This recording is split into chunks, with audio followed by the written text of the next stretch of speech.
लगता है मैं अपना फोन गाड़ी में छोड़ आया। वो तो आदत है आपकी। अरे मोबाइल्स तो होते ही इसलिए हैं कि आप उन्हें सही टाइम।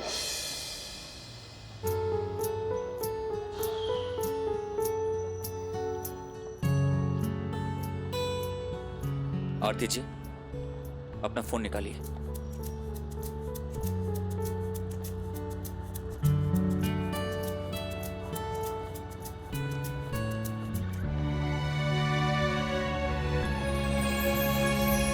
आप भी तो अपना फोन नहीं लाई। लगता है वो उस चोर के पीछे भागते भागते कहीं रास्ते में ही गिर गया।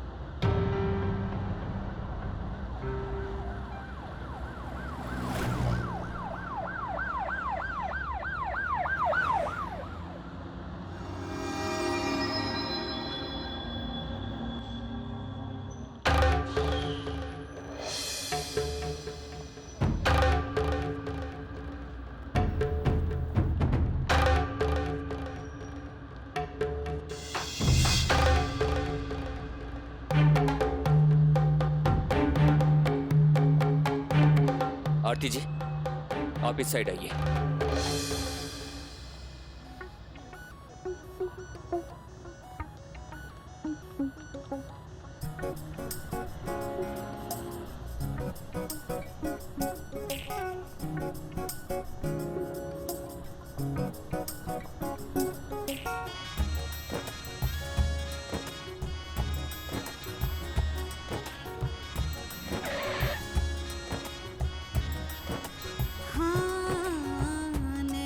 ये मिलकर नैना जाने क्यों फिर झुक जाते हैं।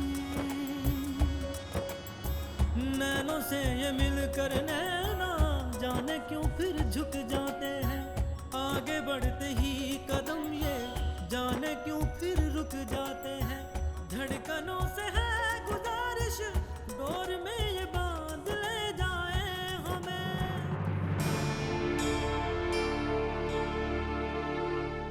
आप लोग अंदर क्यों नहीं आते? देखिए, सवाल 2 जिंदगियों का है। हम लोग बैठ के इत्मीनान से बात करते हैं, जरूर कोई हल निकल आएगा। गायत्री जी, कोई जरूरत नहीं है।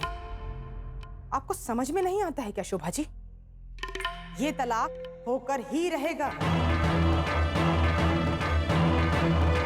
और अब भगवान भी चाहे तो इस रिश्ते को टूटने से कोई नहीं बचा सकता।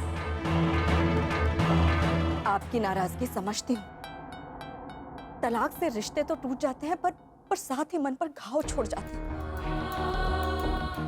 मत कीजिए ऐसा। यश जी और आरती को बहुत तकलीफ होगी, मत कीजिए। बस,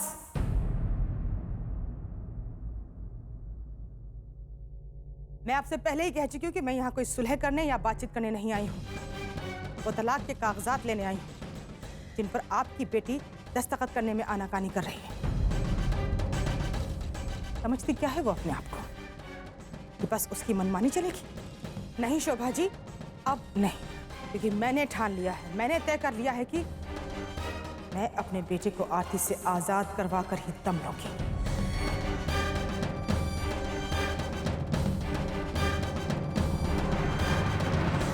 कितने बार आपको कहूं कि आप गलत समझ रहे हैं? भाई मैंने तो कहा नहीं ना कुछ कहने के लिए।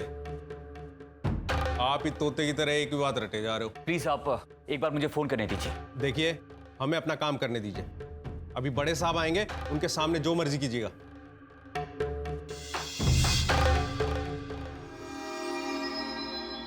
आपको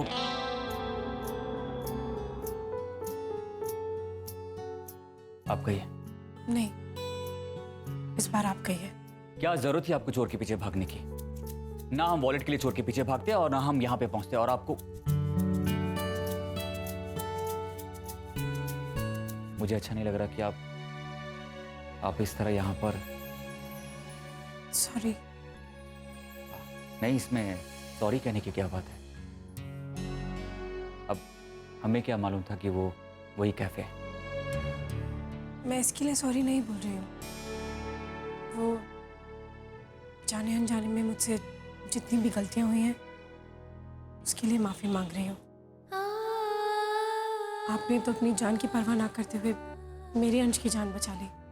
इतना बड़ा एहसान किया मुझ पर, और मैं मैं तो बस पलक और पायल के लिए अच्छी माँ बनने की कोशिश ही करती रही। जब भी ये सोचती हूँ मुझे मुझे अच्छा नहीं लगता, बहुत बुरा लगता है, गुस्सा आता है मुझे। अगर ऐसी बात है तो आप मुझसे मिले बिना चली क्यों गई? मेरे होश में आने का आपने इंतजार क्यों नहीं किया? अगर आप थोड़ी देर और रुक जाती तो मैं आपका फैसला नहीं बदल देता। और फिर उसके बाद आपने वो कंगन भी लौटा दिया। यश चाहता है कि तुम अर्पिता के ये कंगन लौटा दो। वो बहुत बेचैन है इनके लिए। मैं सिर्फ वही कर रही हूँ जो यश चाहता है। इसका मतलब यश जी को नहीं पता कि मम्मी जी और बुआ जी ने मुझे कहा घर से चले जाने को, और वो कंगन।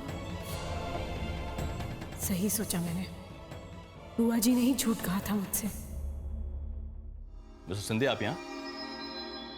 भाई ऑफिसर, सिंधिया साहब को लॉकर में क्यों बंद किया है? सर ये उसी कैफे में थे जहां हर दूसरे दिन रेड पड़ती है। फिर से? वो एक्चुअली इत्तेफाकन हम लोग वहां पे पहुंच गए और आपकी टीम ने हमें फिर से पकड़ लिया। मिस्टर सिंधिया, एक बात मेरे समझ में नहीं आती। गलतफहमियां आपको घेर लेती हैं या फिर आप दौड़ते हुए गलतफहमियों के बीच में चले जाते हैं? भाई एक काम करिए ऑफिसर, इनको छोड़ दीजिए, बहुत शरीफ लोग हैं ये। हवलदार खोल दो इन्हें। थैंक्स।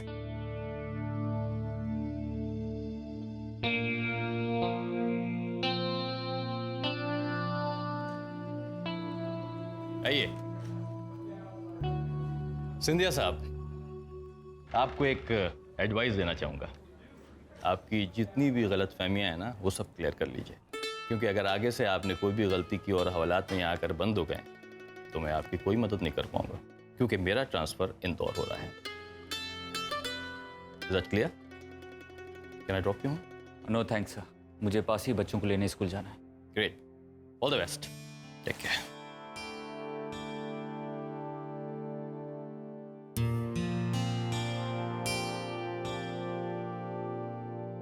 सुनिए,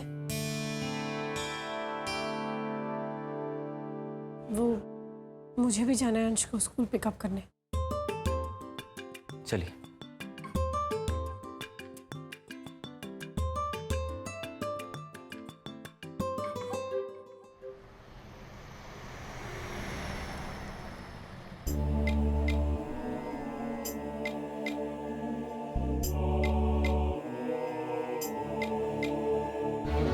मुझे लगता है यश जी को सब कुछ बता देना चाहिए। नहीं, ये ठीक नहीं होगा। पूरी बात जानकर यश जी और बाबूजी के बीच बनी दरार और भी ज्यादा बढ़ जाएगी, और मैं ऐसा बिल्कुल नहीं चाहती। मुझे उस घर में जाना है, अपने आप को सिर्फ एक अच्छी माँ और अच्छी पत्नी ही नहीं, एक अच्छी बहू भी साबित करना है मुझे।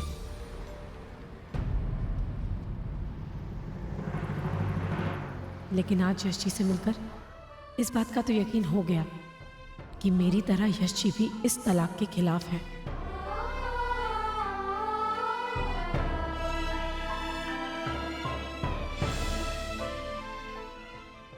मुझे किसी भी हाल में अपनी ये गलती सुधारनी है वकील साहब। यश को इस रिश्ते से मुक्त करवाना है। अगर आरती तलाक के कागजात पर साइन नहीं करती है तो लीगल एक्शन लीजिए उसके खिलाफ। ये तलाक होकर रहेगा। मुझे फोन करके बताइए क्या हो सकता है हमारी तरफ से, और जल्दी प्लीज। नमस्कार।